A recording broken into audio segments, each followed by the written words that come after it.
I've always liked walking in this forest. When I was younger, I thought this place to be the most peaceful place in the world, a place where I could go when I wanted to be alone. To be honest, that was exactly what I needed.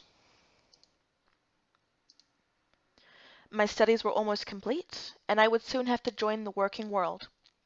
New codes, new rules, and lots of responsibilities.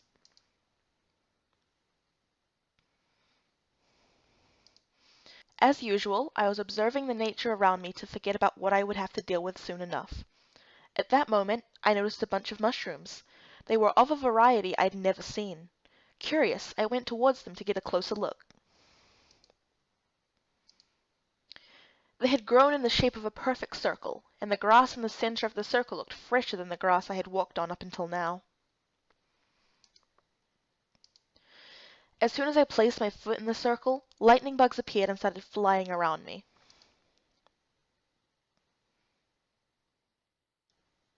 Whoa! What's going on?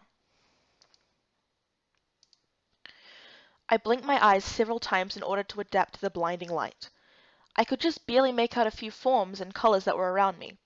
However, the forest had disappeared, and I found myself in an environment quite unlike anything I had ever seen before. Oh my gosh, where am I? I took the time to look around the immense room to try and find an explanation. Then I set my eyes on the giant crystal that was on a pedestal in the middle of the room.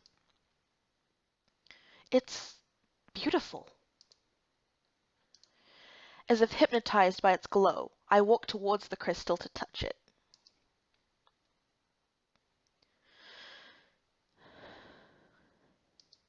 Hey, who are you? How did you get in here? I turned around, surprised. Answer my questions! Are you a Templar? Perhaps you are a Freemason? Wait a minute, I don't understand anything you're saying. Answer me! Oh my gosh, how did she make that blue flame?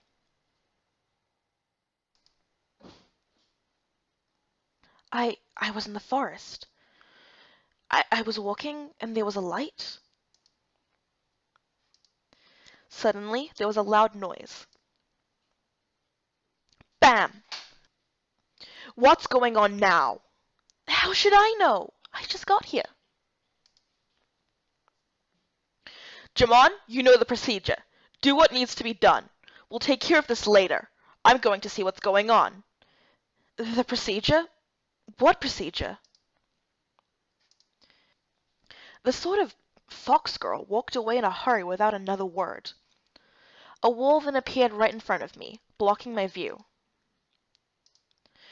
A wall, or rather, a torso.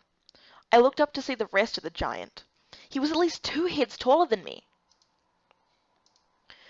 How did I miss such a monstrous presence in the room before now?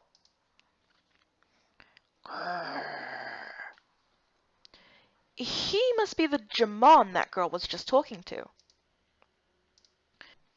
He had the head of a pig, or a warthog, I'm not sure. In any case, he had more muscles than a wrestler.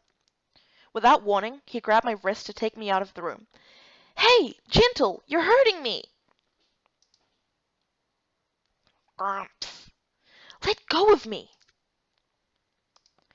I struggled to get away until I felt a sharp pain in my forearm. I finally gave up. We passed through several rooms before arriving in a place with no windows that was very dark. It was a giant staircase that seemed to never end. Where are you taking me? Grrr.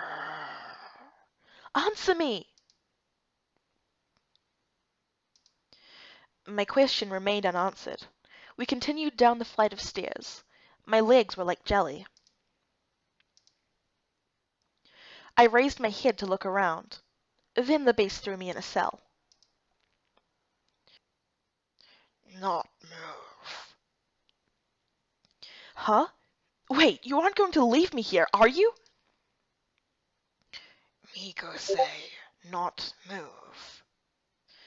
But I'm not going to stay here. This isn't funny. Come back! Please.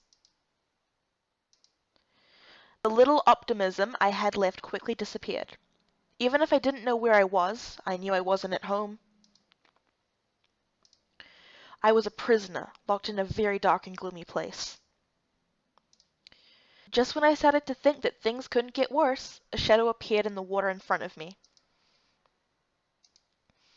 Suddenly, I got goosebumps. Someone or something was looking at me. Slowly, I backed up until I was pressed up against the back of my cell. Was I going to be this monster's snack? Thankfully, the creature didn't seem to want to come any closer and dove back into the water. Trembling, I let myself fall against the cold iron of the cell. I began to hope that I was in a nightmare from which I would soon wake up. But the pain in my arm brought me back to reality and made me realize that this was all too real. It only took a few minutes for my head to fill with horrible thoughts. I started panicking as I imagined the worst-case scenarios. Oh my gosh, what is going to happen to me?